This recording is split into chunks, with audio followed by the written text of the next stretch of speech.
বিয়ের স্বাদের দিনই এবার রাইয়ের পায়েসে বিষ মিশিয়ে রাইকে মেরে ফেলার চেষ্টা করলো নীলু। হ্যাঁ বন্ধুরা, ভিডিওতে লাইক দিতে দিতে থাকুন। যে মুহূর্তে কিনা রাইয়ের বিশেষ দিনটাকে আরও বেশি বিশেষ করে তোলার জন্য রাইয়ের মা রাইয়ের শ্বশুর বাড়িতে গিয়ে রাইয়ের জন্য পায়েস বানাতে থাকে, ঠিক সেই মুহূর্তে নীলু বলতে থাকে যে মা পায়েস বানাচ্ছ ঠিক আছে, কিন্তু এটা কার জন্য বলতে পারো? ঠিক সেই মুহূর্তে রাইয়ের মা বলতে থাকে যে কেন আবার তুমি দেখতে পাচ্ছ না যে আজকে যার জন্য এই বিশেষ আয়োজনগুলো করা হচ্ছে বিশেষভাবে তার জন্যই আমি পায়েসটা বানিয়েছি, কারণ রাই আমার হাতের পায়েস খেতে খুব পছন্দ করে, তার জন্যই।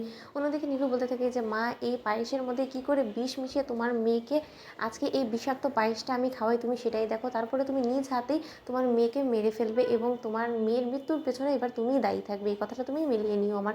অন্যদিকে যখন নীলুকে সেই পায়েসের মধ্যে বিষ মেশাতে স্রোত হাতে নাতে ধরে ফেলে, ঠিক সেই মুহূর্তে স্রোত বলতে থাকে যে এই যাত্রায় নীলু দিদি ভাই তোর সকল ষড়যন্ত্র আর পর্দা আমি ফাঁস করে দিব, প্রয়োজনে আমি আমার নিজের জীবনে ঝুঁকি নিব, কিন্তু তার শর্ত আমার চোখের সামনে আমার রায় দিদিভাই এবং ওর সন্তানের উপরে একটা আঁচও আমি আসতে দেবো না, কথাটা তুই মিলিয়ে নিস, শুধু সন্ধ্যের অপেক্ষা মাত্র। কারণ তোকে যদি এখন আমি হাতে নাতে ধরে সকলের সামনে টেনে হিঁচড়ে বেরও করে আনি, তার শর্ত তুই কোনো মতেই স্বীকার করবি না যে তুই রায় দিদিভাইয়ের পায়েসে বিষ মেশানোর চেষ্টা করেছিস।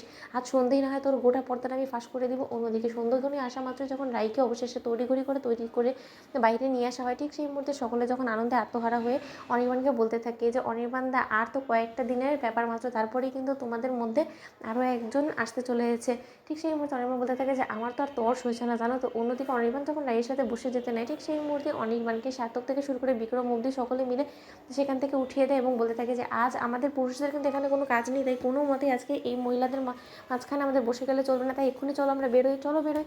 অন্যদিকে এই সুযোগটাকে কাজে লাগিয়ে যখন রাইয়ের মা রাইকে বলতে থাকে যে মারে আমি নিজ হাতে তোর জন্য তোর পছন্দের পায়েস বানিয়েছি, তুই আজকে একবার খাবি না? ঠিক সেই মুহূর্তে রাই বলতে থাকে যে মা তুমি এত কষ্ট করে নিজের হাতে আমার জন্য পায়েস বানিয়েছো, আর আমি আমার স্বাদের অনুষ্ঠানটা এই পায়েস খেয়েই তাহলে বরঞ্চ শুরু করি, তাহলেই আমার মনে হয় যে আমার লাইফের শুরুটা সব থেকে বেশি বেটার করে হবে। ঠিক সেই মুহূর্তে নীলু বলতে থাকে যে খা রে খা দিদি ভাই, তোর এটাই হবে হলো কি তোর জীবনে শেষ খাওয়া, এরপরে তো তোর কপালে আর দ্বিতীয়বারের মতন খাওয়া নাও জুটতে পারে, কারণ তুই তো যদি নাই বেঁচে থাকিস তাহলে।